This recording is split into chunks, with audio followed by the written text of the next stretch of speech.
antara saudara-saudara kita ini itu masih nol betul. Dalam bahasa kampung saya sampaikan ini biar merakyat ya, enak sama-sama kita memiliki ya.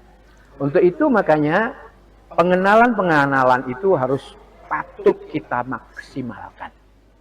Maka kami ada hal-hal lain, istilahnya reward untuk baca Al-Quran itu, apakah ijazah, apakah hadiah dan seterusnya. Namun yang terjadi para masyayikh yang terjadi sekarang ini memang alhamdulillah, di barang siapa yang membaca satu huruf dari Al-Quran diberi pahala satu kebaikan. Ternyata Rasulullah melanjutkan wal hasanatu bi asri amsalihah. Ternyata satu kebaikan itu masih dilipat gandakan lagi. Ketika kita punya rumah, kemudian rumahnya rusak, dihuni tidak nyaman. Ketika hujan bocor, bahkan kadang-kadang pintunya bisa buka sendiri, tutup sendiri. Ya, otomatis. Ya, secara tidak langsung berarti ada setan-setannya di sana.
Assalamualaikum warahmatullahi wabarakatuh. Waalaikumsalam warahmatullahi wabarakatuh. Bismillahi walhamdulillah wassalatu wassalamu ala Rasulillah Sayyidina Muhammad ibn Abdillah wa ala alihi wa sahbihi wa mawala wa la hawla wa la quwata illa billah. Amma ba'd, pemirsa Eldanu TV yang dirahmati Allah Subhanahu wa taala, alhamdulillah, bersyukur kita kehadirat Allah Subhanahu wa taala atas segala limpahan nikmat, karunia, hidayah dan maunahnya kepada kita semua, sehingga kita bisa berjumpa kembali dengan si manis Eldanu TV.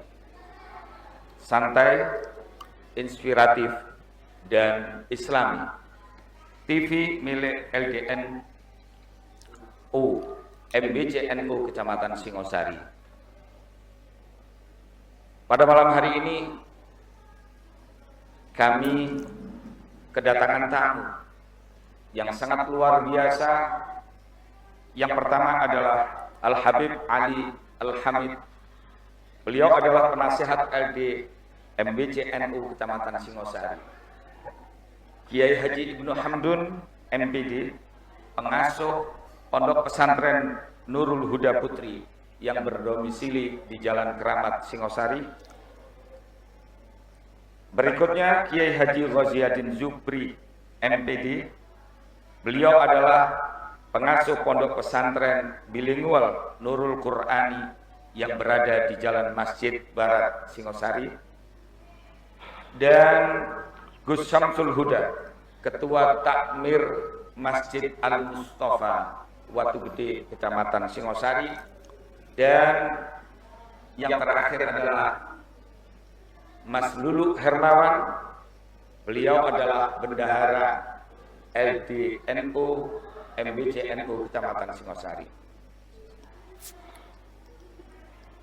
Pemirsa Eldanu TV yang dirahmati Allah Subhanahu wa taala, alhamdulillah, tamu-tamu yang hadir di Eldanu TV ini adalah beliau-beliau yang menjadi pengasuh di pesantren-pesantren Al-Quran.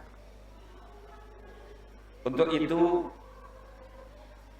pada malam hari ini ada tema yang sangat menarik tentang fenomena yang terjadi di masyarakat kita, terutama tentang Al-Quran.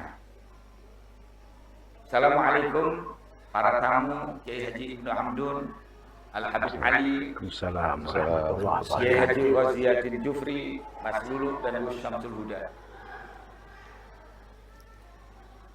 Langsung saja, barangkali kita mulai tentang bagaimana pemikiran-pemikiran beliau, atau nanti menemukan solusi-solusi tentang Al-Quranan, terutama di masa-masa yang sekarang ini. Banyak masyarakat mengeluhkan akhir-akhir ini, terutama setelah pandemi selama 2 tahun, baik itu di lembaga pendidikan formal ataupun lembaga non formal, banyak mengeluhkan masyarakat bahwa kenapa saat ini anak-anak kita, kenapa siswa-siswa kita, murid-murid kita seakan-akan meninggalkan Al-Quran.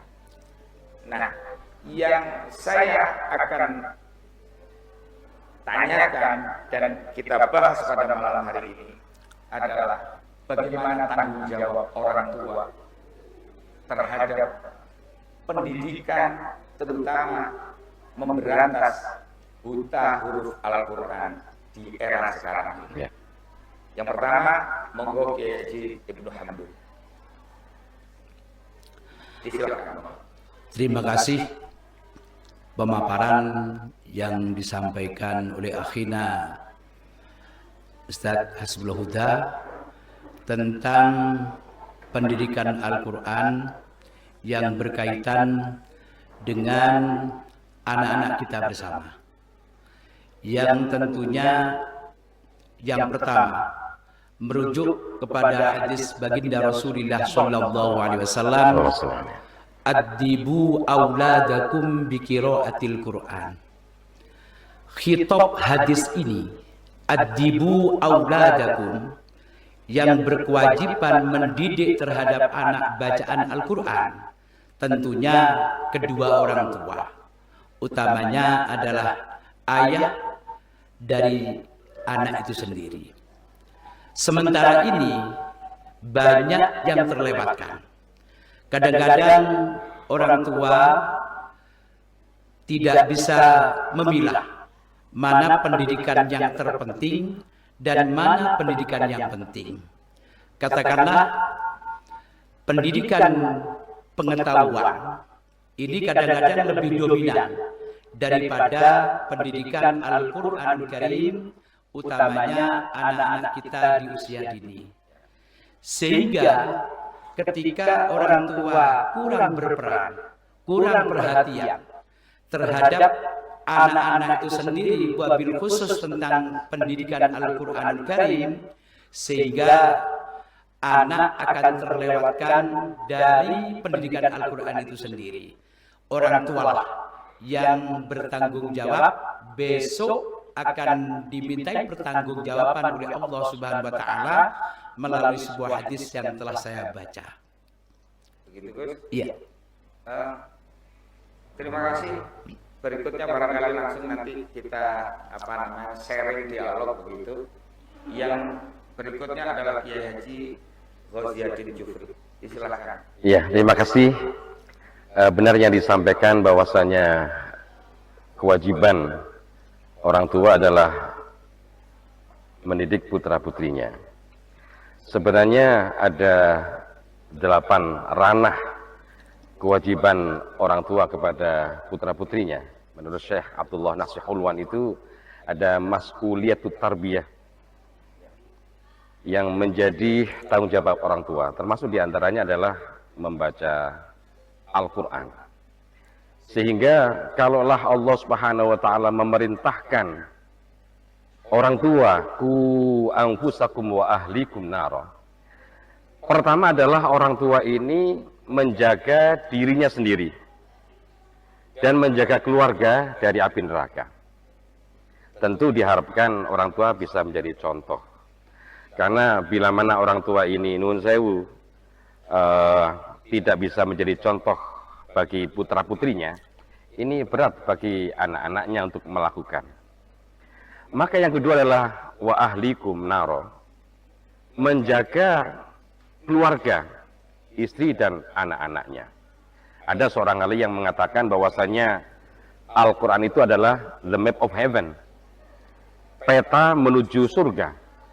Mana mungkin orang tua ini bisa menggiring, mengarahkan putra-putrinya menuju surga kalau anak-anak tidak mengenal Al-Quran? Maka tugas orang tua adalah hamluhum ala ta'atillah, membawa mereka untuk taat kepada Allah dengan cara adalah mengenalkan Al-Quran, bagaimana cara membacanya, bagaimana cara merenungkan isi kandungannya, lalu bagaimana mengamalkan dalam kehidupan sehari-hari, diharapkan terarah dan mengarah menuju surga terbebas dari neraka. Semoga. Terima kasih, langsung saja untuk mengawali prolog barangkali ya Bib ya. Mungkin dari Al-Habib sendiri bagaimana tentang fenomena yang terjadi saat ini di lingkungan masyarakat kita? Alhamdulillah, terima kasih kami ucapkan kepada host kita, dan kami juga tidak lupa setelah bersyukur kehadirat Allah, bersalawat kepada baginda Rasul Shallallahu Alaihi Wasallam. Kami sapa juga ke seluruh pemirsa, dan kami sekaligus mendoakan agar kesemuanya, baik yang ada di sini ataupun yang memperhatikan, apalagi memberikan kontribusi sumbangsih apapun bentuknya, kami berdoa semuanya diberi istiqomah. Amin. Panjang umur dan sehat kesemuanya insya Allah. Yang ketiga, kami sapa dulu Yai Hamdun, Yai Ghazi, beserta seluruh perangkat yang ada di sini. Alhamdulillah, kami juga merasa tersanjung, terhormat, bisa nimbrung, duduk santai, obrolan santai, inspiratif, sekaligus islami, yang pada malam hari ini mengangkat topik yang kalau kita bikin frame besar seperti yang disinyalir oleh Yai Hamdun, karena santai, juga tidak ada materi yang ditangkap salah oleh pemirsa, barangkali mungkin komplitnya, mohon maaf Gus Hamdun, karena ini saudara semua. Jadi, dan kita tambal sulam saling mengisi untuk kepentingan kita bersama. Jadi kurang lebih hadis tersebut, adibu waladakum ala thalathi khisal. Titik putra-putra kamu, anak-anak kamu tentang tata krama yang berjumlah 3 ini. Artinya sumber terbesar tata krama ini di dalam bingkai frame Islam ini 3 ini, yang sesuai dengan topik yang kita bahas malam hari ini, yaitu hubbu nabiyikum wa ali baiti wa qiraatil Quran. Yang kita perlu garis bawahi di qiraatil Quran ini. Semua secara ideal sudah disampaikan oleh Gus Hamdun, janji-janji istimewa termasuk ahli surga sudah disampaikan oleh Kiai Ghazi. Tapi saya sendiri mempunyai satu pandangan beda. Artinya dalam kesantaian ini beda itu artinya terbagi. Jadi cara kita mengenalkan, mohon maaf, kita yang berkiprah dan tahu melihat dengan kasat mata di Singosari ini, itu kalau saya bandingkan dengan daerah-daerah lain atau perkotaan lebih besar, itu kita patut untuk kita ucapkan alhamdulillah wa syukrulillah. Karena tampak perwakilan-perwakilan yang istimewa. PIK, Quran. Nurul Huda, Quran. Bilingual sendiri, Quran di sana. Oke? Nah, ini dalam tataran ideal. Dan kita sudah terima kasih, Rabbana yujazihum ahsanal jaza. Tetapi fenomena yang ingin kami sampaikan ini kesantean ini dan membumikan Quran serta meratakan Quran itu tidak semudah apa yang menjadi standar pemahaman kita secara ideal. Karena di antara saudara-saudara kita ini itu masih nol betul. Dalam bahasa kampung saya sampaikan ini biar merakyat ya, enak sama-sama kita memiliki. Ya. Untuk itu makanya pengenalan itu harus patut kita maksimalkan. Maka kami merujuknya kepada satu dawuh Kanjeng Nabi yang lain yang kurang lebih maknanya laisa alif lam mim harfun. Bukanlah alif lam mim itu yang ada di Quran itu satu huruf, bukan. Bal alifun harfun, lamum harfun, wa mimun harfun. Artinya alif lam mim ini terdiri bersatu padu tersusun dari 3 huruf. Dan janji Nabi di satu huruf itu terkandung 10 kebaikan.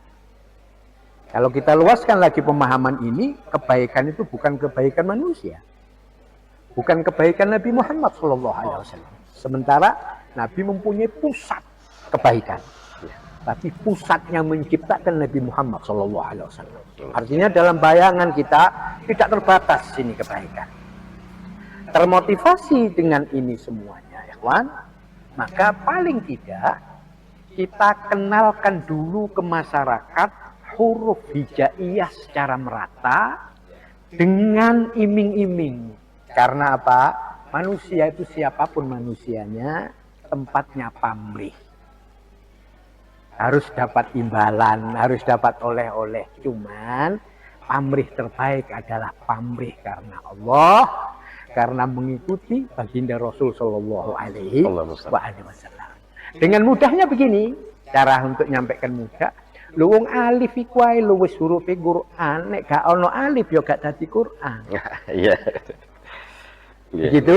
Dan kita bisa lanjutkan dengan orang yang kita kadang-kadang nuwun sewu yang berkategori atau peringkatnya lebih tinggi lagi, mungkin dengan ijazah, mungkin dengan bacaan, mungkin dengan deres, mungkin dengan apapun, dan itu sudah menjajaki seluruh keduniawian ini bahwasanya Quran adalah nur, cahaya, sekaligus memberi kejelasan, keterangan, kedamaian, ketenterangan kepada si pelaku atau pembacanya di dalam sanubari yang paling dalam.